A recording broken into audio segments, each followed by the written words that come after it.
Wavelight Plus is unique. You customize or you personalize the treatment for the individual eye. If you're wearing the same set of glasses as your neighbor, you will get a different treatment with Wavelight Plus, whereas traditionally you would get what was in the glasses applied to your eye. When the patient arrives, we will do a refraction with one of our optometrists. This then gives us a measurement which we can then put into the sight map. The sight map needs a comparison when it takes the wavefront measurement, so it compares the wavefront measurement that the machine takes to the subjective refraction that we enter.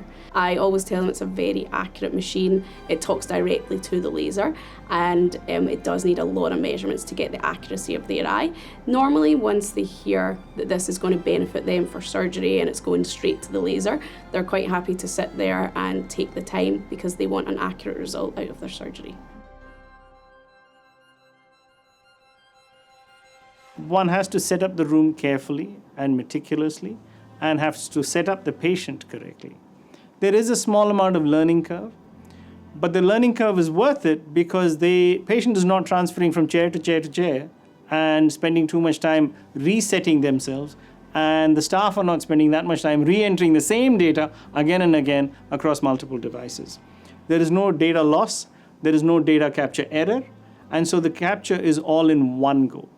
On average, when you get fast at it, you're doing about 5 to 8 minutes per eye total from start to finish. We initially began taking the measurements in complete darkness, but actually found that this sometimes can introduce a little bit of night myopia, and they actually were accommodating more. So we've now found that the best way to actually take the measurements is still in the dark, but with a little bit of background illumination. So what we can do is we can have the door open slightly, which allows some light from the clinic. So when they look into the sight map, they will see a hot air balloon. Prior to them sitting down on the machine, I normally let them know that they will see the hot air balloon, but we actually want them to focus beyond it to the very end of the road. We want them to have their eyes relaxed and pretend they're looking at something really far away in the distance. So when we are checking for the accuracy of the measurements, we need 4 measurements from the wavefront, which all require to either have green or yellow ticks. If it's a green tick, it means it's happy with the results. So the efficiency of the sight map, now that we have got used to it, it definitely doesn't interfere with our workflow. We still have the same amount of staff, we still do it within the same time period.